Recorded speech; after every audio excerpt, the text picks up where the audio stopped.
नमस्कार, स्वागत है आपका। मेरा नाम है विपिन बेबाक। मेरे साथ मेरे सहयोगी शादाब रिजवी। धन्यवाद सर। लोकसभा में नेता प्रतिपक्ष राहुल गांधी ने शनिवार को भारतीय प्रौद्योगिकी संस्थान आईआईटी मद्रास के छात्रों से बातचीत की है। इस दौरान उन्होंने कहा कि युवाओं के बेहतर भविष्य के लिए वर्तमान की शिक्षा प्रणाली पर फिर से विचार करने की जरूरत है। उन्होंने आईआईटी मद्रास के छात्रों के एक समूह के साथ बातचीत में कहा कि बेहतर भविष्य और भारत को वैश्विक नेतृत्वकर्ता बनाने के लिए यह जरूरी है कि देश की मौजूदा शिक्षा प्रणाली में पुनर्विचार किया जाए तथा शिक्षा पर अधिक पैसा खर्च किया जाए। उन्होंने ये भी कहा है कि निजीकरण और वित्तीय प्रोत्साहन के माध्यम से गुणवत्तापूर्ण शिक्षा हासिल नहीं की जा सकती। कांग्रेस के पूर्व अध्यक्ष ने बातचीत का ये वीडियो अपने यूट्यूब चैनल पर साझा किया है। उन्होंने कहा है कि मुझे हाल ही में आईआईटी मद्रास के कुछ प्रतिभाशाली युवाओं से बात करने का सौभाग्य मिला। साथ में हमने जानने की कोशिश की कि सफलता का असली मतलब क्या है।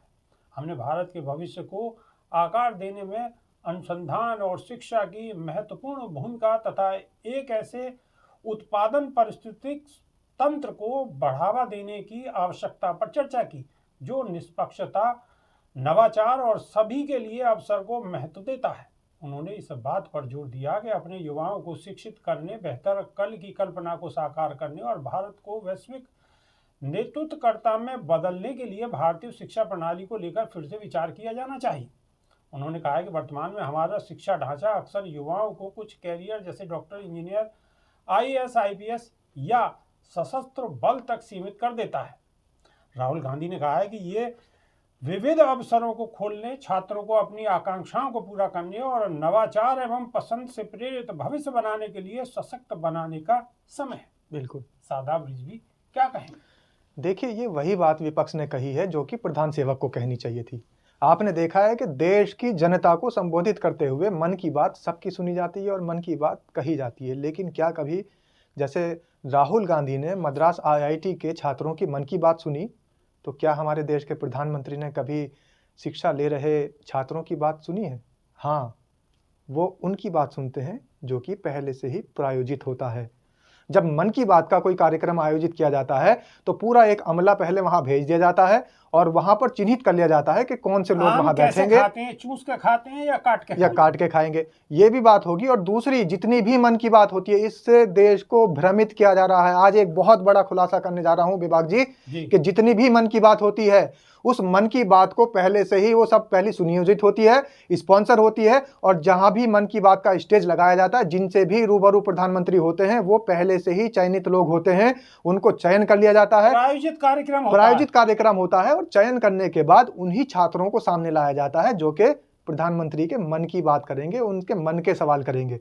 अगर देश के जो विकास के सवाल करने वाले लोग हैं, उनसे अगर मन की बात होती तो शायद राहुल गांधी ने जैसे मन की बात बाहर निकलवाई है, ऐसे ही बातें बाहर निकल कर आती। मुझे याद आ गई शादाब रिजवी, एक सवाल मुझे याद आ गया कि मन की बात में कभी आज तक हमने ये नहीं सुना कि मणिपुर का कोई जिक्र हुआ हो, जी, रोजगार का कोई जिक्र हुआ हो, महंगाई का कोई जिक्र हुआ हो। बिल्कुल सही पॉइंट पकड़ा आपने, बहुत सही पॉइंट पकड़ा। आज तक मन की बात में कभी किसी ने शिकायत नहीं दर्ज कराई, कभी किसी ने ये नहीं कहा कि हमें शिकायत है, सिर्फ उन्होंने गुणगान किए हैं। और मन की बात में प्रधानमंत्री की सराहना के अलावा कुछ और मिलता ही नहीं। इसीलिए मन की बात पर आजकल हेटर ज्यादा, लाइकर कम है।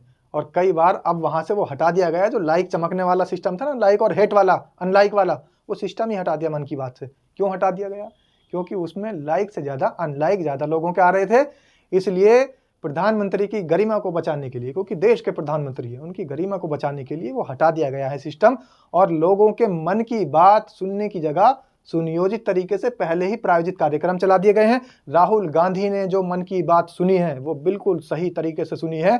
अचानक से जाके आईआईटी के छात्रों की, मद्रास आईआईटी के छात्रों ने उनसे अपने मन की बात बताई, और ये बिल्कुल सच है। इस देश का इंफ्रास्ट्रक्चर अगर गलत नहीं है तो फिर देश के बच्चों को विदेशों में पढ़ने के लिए क्यों जाना पड़ रहा है? अगर देश का एजुकेशन इंफ्रास्ट्रक्चर ठीक नहीं है तो फिर एमबीबीएस करने के लिए रशिया, जॉर्जिया और यूक्रेन, रूस ऐसी जगह क्यों जाना पड़ रहा है? हमारे देश का जो एजुकेशनल इंफ्रास्ट्रक्चर है वो इतना कमज़ोर है कि यहाँ बच्चे शिक्षा नहीं ले पाते। और जो मध्यम वर्गीय परिवार है, गरीबी रेखा के नीचे वालों को तो छोड़ ही दीजिए, उनकी तो बात ही मत करिए, उन्हें तो 5 किलो राशन में टाल दिया गया है। लेकिन जो मध्यम वर्गीय परिवार हैं उन तक शिक्षा नहीं पहुंचती है और वो भी अपने बच्चों को MBBS बनाने का सपना, इंजीनियर बनाने का सपना, डॉक्टर बनाने का सपना सिर्फ देख सकते हैं, बना नहीं सकते। अगर बनाना होगा तो करोड़ों रुपए चाहिए होंगे, और करोड़ों रुपए किसके पास हैं? वो उद्योगपति के पास है। और उद्योगपति वो कौन से वाले हैं?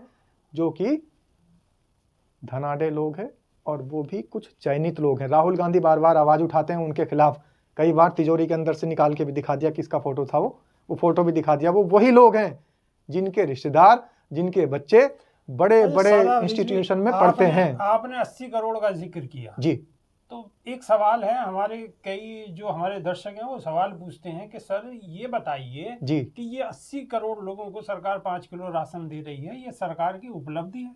ये उपलब्धि नहीं है, ये सरकार की शर्मिंदगी है। शर्म से डूब के मर जाना चाहिए ऐसे देश को जहां 125 करोड़ की जनता में 80 करोड़ लोग भूखे हैं, जहां 125 करोड़ लोगों में 80 करोड़ लोग 5 किलो राशन के लिए लाइन में खड़े हों, मजबूर हैं, वो मजबूर हैं। और ऐसे लोगों को आप 80 करोड़ लोगों को 5 किलो राशन की लाइन में लगाने के बाद अपने आप को गौरवान्वित महसूस कर रहे हो? आपको शर्मिंदा होना चाहिए। विश्व गुरु बनने की बात कर रहे हैं। और मैं याद दिला दूं डॉक्टर राजेंद्र सच्चर की वो आयोग की रिपोर्ट, जो सच्चर समिति की, जो सच्चर कमेटी की सिफारिशें थी, वो इसीलिए थी कि देश के अंदर दलितों की संख्या बहुत ज्यादा है। और दलित कौन है?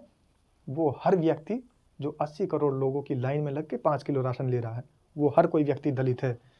और मैं याद दिलाने देना चाहता हूं रंगनाथ मिश्रा आयोग की वो रिपोर्ट, जिन्होंने सर्वे करके इस देश का, उन्होंने कहा था इस देश को अगर विश्व गुरु बनाना है, इस देश को अगर विकसित बनाना है, तो इस देश के दलितों के ऊपर काम करना पड़ेगा। और दलित की परिभाषा उन्होंने क्या बताई थी? यही वही 80 करोड़ लोग जो गरीबी रेखा से नीचे जीवन यापन कर रहे हैं, वही 80 करोड़ लोग जिन्हें भारतीय जनता पार्टी 5 किलो की राशन की लाइन में लगाकर अपना सीना ठोक कर कहती है 56 इंच की छाती है, देश के 80 करोड़ लोगों को राशन बांट रहे हैं। उन 80 करोड़ लोगों को मजबूत करना होगा, उन 80 करोड़ लोगों को 5 किलो राशन की लाइन से हटाना होगा, उन्हें मेन स्ट्रीम में लाना होगा। तभी हम गर्व से कह सकते हैं कि हम विश्व गुरु बन सकने की कगार पर हैं, हम कुछ आगे बढ़ सकते हैं, या हम विश्व गुरु बनने की लाइन में लग सकते हैं। सर, विश्व गुरु बनने की लाइन तो बहुत दूर की बात है। रोटियां इनके अगर पेट में चली जाए तो ये कम से कम चैन की नींद सो पाएंगे। ये 80 करोड़ लोग जो आज खाने पीने के भी मोहताज हैं, कम से कम इनको अच्छी शिक्षा व्यवस्था के लिए आप तैयारी करने के लिए, आप इनके स्वास्थ्य सेवाओं के लिए, आप इनकी शिक्षा के लिए, आप इनकी चिकित्सा के लिए, आप इनकी बिजली के लिए, आप इनकी पानी के लिए अगर काम करोगे तो ये खुद ही कह देंगे कि हमने विश्व गुरु अपने आप में मान लिया। देश विदेश के लोग चाहे माने या ना माने, ये भारत को उसी दिन से विश्व गुरु मानना शुरू कर देंगे। 80 करोड़ लोग जब एक साथ विश्व गुरु मानेंगे तो आपको दुआएं मिलेंगी, लेकिन आपको दुआएं लेने का शौक ही नहीं है। गालियां खानी है तो खाते रहिए। दुआ लेने का शौक है या नहीं है? दुआ लेने का तो शौक है, लेकिन अगर ऐसे ही मिल जाए तो बिना कुछ करे, बिगर कुछ करे। मैं आपसे गुजारिश करूंगा कि आप कमेंट के माध्यम से अपनी राय भी अवश्य रखें। तो अभी के लिए सिर्फ इतना ही, दीजिए इजाजत। नमस्कार, धन्यवाद।